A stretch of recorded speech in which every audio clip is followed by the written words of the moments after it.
Hello students, welcome back. In today's lecture, we will discuss last two population interaction, that is mutualism and amensalism. So first we are going to discuss mutualism. Now mutualism is a kind of living together, यानी कि दो ऐसे different organism जो साथ रहते हैं तो उन्हें बोलते हैं हम म्यूचुअलिज्म। तो यहाँ पे जो भी दो स्पीसीज जो इंटरेक्ट कर रहे हैं उन दोनों स्पीसीज को इस इंटरेक्शन से बेनिफिट होता है। So both the species gets benefit from this interaction. So it is a kind of plus plus relation because both the organisms are getting benefits. For example, lichen. Now lichen is a symbiotic relation between fungus and algae. तो यहाँ पे algae जो है वो photosynthesis की process कर सकती है because it has chlorophyll content. तो यहाँ पे लाइकेन में जो एल्गी का पोर्शन है वो in presence of sunlight photosynthesis की प्रोसेस से फूड प्रिपेयर करेंगे और जो फंगस हैं वो सराउंडिंग एनवायरनमेंट से वाटर और न्यूट्रिएंट्स जो है उसे एब्जॉर्ब करके एल्गी को प्रोवाइड करेंगे और रिटर्न में फंगस को एल्गी से जो फूड प्रिपेयर हुआ है वो मिल रहा है। यानी कि यहाँ पे फंगस जो है उसे प्रिपेयर्ड फूड मिल रहा है और एल्गी जो है उसे सराउंडिंग एनवायरनमेंट में से वाटर और न्यूट्रिएंट्स ये दोनों मिल रहे हैं। यानी कि it's a kind of relation in which both algae and fungus gets benefit from each other. And we can say that अगर ये दोनों ऑर्गेनिज्म अकेले जो है वो ऑलमोस्ट सरवाइव नहीं कर दे तो ऐसे कुछ जो हैबिटाट्स होती है जहाँ पे ये दोनों ऑर्गेनिजम्स प्रेजेंट होते हैं तो वो कलेक्टिवली लाइकेन्स फॉर्म करते हैं। Now second is mycorrhiza.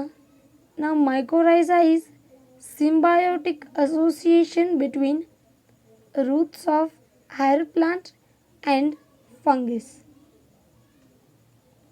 Now fungus help the plant to absorb the nutrients from the soil और फंगस जो हैं उन्हें प्लांट में से प्रिपेयर्ड फूड और उसके साथ ही खुद के लिए एक हैबिटाट भी मिलती है जहाँ पे वो सरवाइव कर सके। तो यहाँ पे प्लांट जो है उसे एक्सेस अमाउंट में न्यूट्रिएंट एब्जॉर्ब कर पा रहा है और फंगस जो है उसे प्रिपेयर्ड फूड और हैबिटाट ये दोनों मिल रहे हैं। यानी कि यहाँ पे भी दोनों ऑर्गेनिज्म जो हैं या फिर दोनों स्पीसीज जो हैं उन्हें एक दूसरे में से कुछ ना कुछ बेनिफिट हो रहा है। Now third example is plant and animal. आपने मेनली जो फ्लावर्स होते हैं उस पर बहुत सारे इंसेक्ट्स को देखा होगा। तो वो इंसेक्ट्स जो हैं वो मेनली दो पर्पस के लिए होते हैं। एक वो प्लांट में से न्यूट्रिएंट्स एब्जॉर्ब करते हैं इन फॉर्म ऑफ पॉलन और नेक्टर और रिटर्न में वो प्लांट की जो फ्लावर हैं उसमें पॉलिनेशन भी करते हैं। Pollination means transfer of pollen grain from male reproductive part to female reproductive part for fertilization. यानी कि फर्टिलाइजेशन के लिए जो पॉलन ग्रेन है वो तभी काम आ सकती है जब उसका ट्रांसफ़र जो है वो फीमेल रिप्रोडक्टिव पार्ट स्टिग्मा पे हुआ हो। और ये जो मेन फंक्शन है वो मेनली एनिमल्स के थ्रू होता है। और ऐसे बहुत सारे इंसेक्ट्स हैं, फॉर एग्जांपल हनी बीज, वेस्प्स, ऐसे इंसेक्ट है जो पॉलिनेशन करते हैं। अब यहाँ पे कुछ एनिमल्स ऐसे होते हैं जो सिर्फ प्लांट में से पॉलिन और नेक्टर जो है वो यूटिलाइज करते हैं, लेकिन रिटर्न में प्लांट्स को कुछ भी नहीं मिलता। तो ऐसे ऑर्गेनिज्म को हम चीटर ऑर्गेनिज्म बोलते हैं, क्योंकि वो प्लांट को कुछ रिटर्न नहीं कर रहे हैं। तो ऐसे ऑर्गेनिजम्स ना हो उसके लिए प्लांट और जो उसके पॉलिनेटर एनिमल है, यानी कि ऐसे एनिमल जो पॉलिनेशन की प्रोसेस कर रहे हैं, इन दोनों के बीच में को इवोल्यूशन होना ज़रूरी है। क्योंकि अगर प्लांट्स जो है वो सिर्फ इवेल्यूएट हो रहे हैं तो यहाँ पे जो पॉलिनेटर्स हैं वो उस प्लांट को आइडेंटिफाई नहीं कर पाएंगे। और अगर सिर्फ ऑर्गेनिज्म इवेल्यूएट हो रहे हैं तभी वो प्लांट में पॉलिनेशन की प्रोसेस या फिर जो सीड की डिस्पर्सिंग की प्रोसेस है वो नहीं कर पाते। तो अब यहाँ पे ये दोनों ऑर्गेनिज्म जो है यानी कि प्लांट और एनिमल, इन दोनों को कोइवेल्यूट होना कंपलसरी है। अब हम ऐसे कुछ एग्जाम्पल देखते हैं जिसमें पॉलिनेशन जो है उसके लिए कंपलसरी एनिमल्स चाहिए। For example fig tree and pollinator species of wasp. अब यहाँ पे आप डायग्राम में देख रहे हो तो ये जो ग्रीन कलर का इंसेक्ट है वो है फीमेल वेस्प।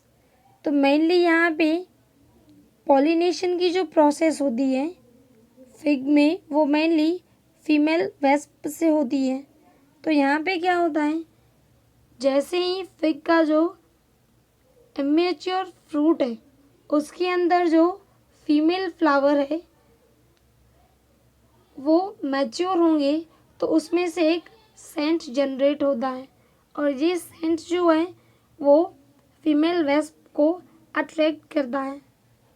तो उस सेंट और उस स्मेल की वजह से जो फीमेल वेस्प है वो फिग की तरफ अट्रैक्ट होती है और उसके अंदर एंटर होने की ट्राई करती है। तो वहाँ पे फिग जो है उसमें बहुत ही छोटी सी साइज़ होती है और वो उस साइज़ में से जब फीमेल वेस्प फ्रूट में एंटर होती है तब उसके विंग्स जो हैं और साथ ही में एंटेना जो है वो कट हो जाते हैं। यानी कि अब ये फीमेल वेस्प है, अगर एक बार फ्रूट के अंदर एंटर हो गई तो वापस से फ्लाई नहीं कर सकती क्योंकि उसकी विंग्स जो है वो कट हो चुकी है। और अब जैसे ही वो अंदर एंटर होगी और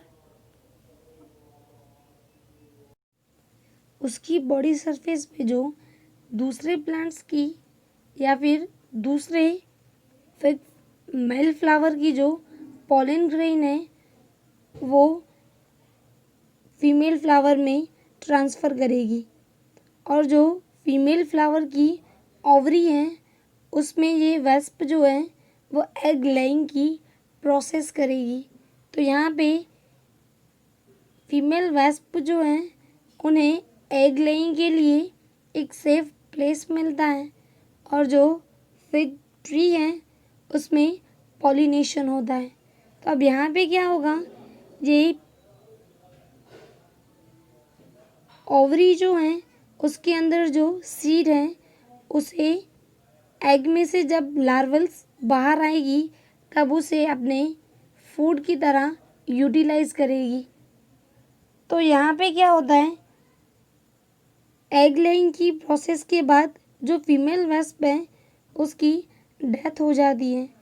और इस कंप्लीट फ्रूट में कुछ ऐसे फीमेल फ्लावर्स होते हैं जो जहाँ पे ये फीमेल वेस्प जो है वो नहीं पहुँच सकती, यानी कि उसकी ओवरी में जो सीड है वो सेफ होते हैं और वो सीड जो है वो मैच्योरिटी अटेंड कर सकते हैं।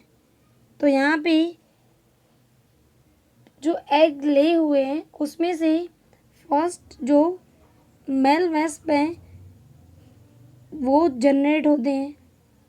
उसके बाद थोड़े टाइम बाद फीमेल वेस्प जो हैं वो एग में से बाहर आते हैं और जो मेल वेस्प यहाँ पे पहले से प्रोड्यूस हुए हैं उनके और ये जो नए फीमेल वेस्प प्रोड्यूस होते हैं उनमें मैटिंग की प्रोसेस होती है और ये जो फीमेल वेस्प है उसकी बॉडी में जो एग्स होते हैं उसका फर्टिलाइजेशन होता है। तो अब यहाँ पे जो मेल वेस्प प्रोड्यूस होते हैं उनके पास विंग्स नहीं होती, यानी कि वो अब इस फ्रूट में से बाहर नहीं निकल सकते।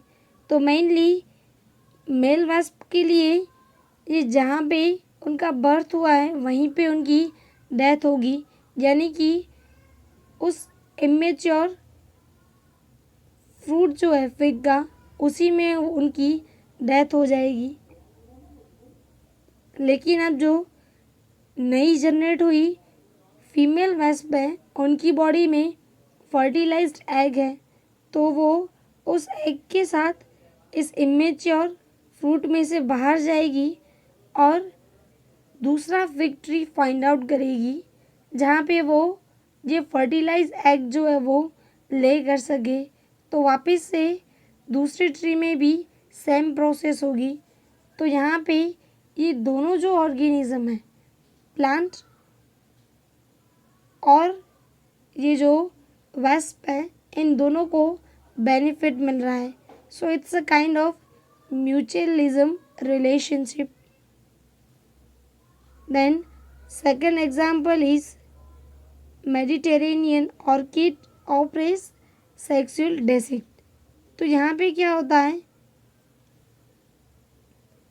ये जो ऑर्किड प्लांट है उसमें मेनली जो फ्लावर होता है उसकी जो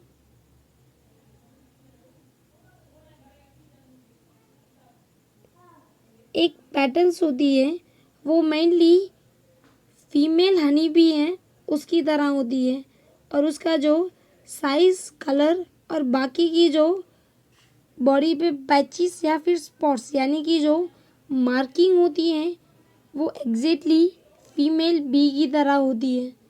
तो यहाँ पे क्या होगा, मेल बी जो हैं वो उसे फीमेल हनी बी समझ के वहाँ पे अट्रैक्ट होते हैं और वहाँ पे आके स्यूडो कॉप्यूलेट्स करते हैं, क्योंकि ओरिजिनली ये फीमेल हनी बी नहीं है, ये एक फ्लावर का पेटल है।